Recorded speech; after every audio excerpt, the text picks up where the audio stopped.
Bonjour à tous et bienvenue sur ma chaîne Pixel et Vecteur. Aujourd'hui, je vais principalement vous montrer ma carte de vœux pour l'année 2022. Oui, c'est toujours un travail intéressant, un exercice intéressant parce que ça vous permet de faire, de vous creuser un peu le ciboulot sur quelque chose qui est toujours le même d'année en année et de trouver un petit montage fait bien sûr sous Photoshop, voilà, et que je vous soumets ici. Et je vais en profiter, parce que c'est plus fort que moi, pour vous montrer 2-3 petits trucs au passage qui vont avoir plutôt lieu d'abord à, vous voyez ici, la partie présentation. Vous voyez, si j'appuie sur F, vous allez voir que je reviens dans mon Photoshop. Et quand j'appuie sur F une première fois, vous voyez que je perds une partie des menus, et une deuxième fois, je viens montrer donc mon illustration sur un fond uni. Ce fond uni, si je fais un clic droit sur le fond uni, je vais pouvoir changer éventuellement sa couleur si j'ai envie. Voilà, vous voyez, je peux faire ce que je veux. Alors, moi, j'aime bien le noir. Et si je refais F, je reviens, encore une fois, sur mon interface Photoshop de base. Et vous voyez que si je vais ici, dans la petite icône ici, que je reste cliqué, je vois bien le mode fenêtre standard, F, le mode plein écran avec menu, F, et le mode plein écran sans menu, voilà, qui est celui qui m'intéressait ici, F. Voilà, donc vous voyez qu'on peut, comme ça, vous voyez, je peux aussi faire ça, et cliquer ici, et je me retrouve ici. Mais à mon avis, la touche F est le mieux dans tous les cas.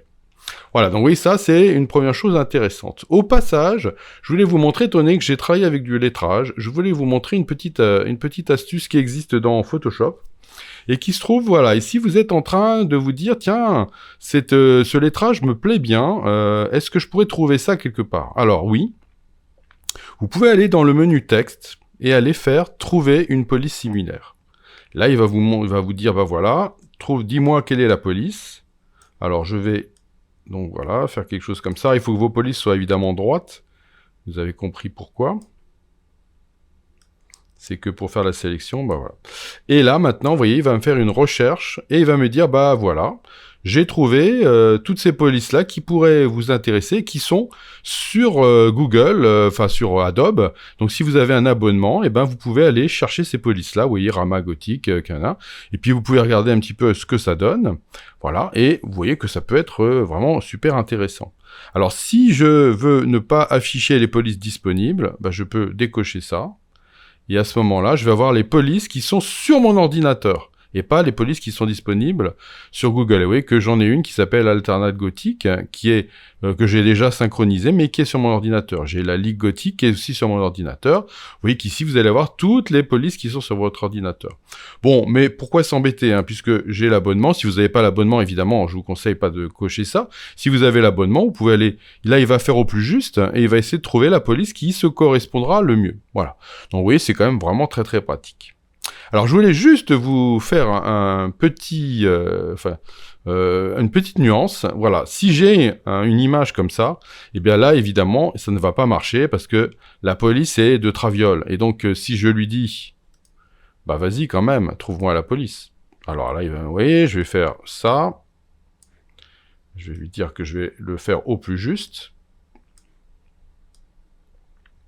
Voilà, et là, je vais attendre le résultat. Et vous voyez que le résultat est complètement à côté de ces pompes. Vous voyez, j'ai une police qui n'a absolument rien à voir.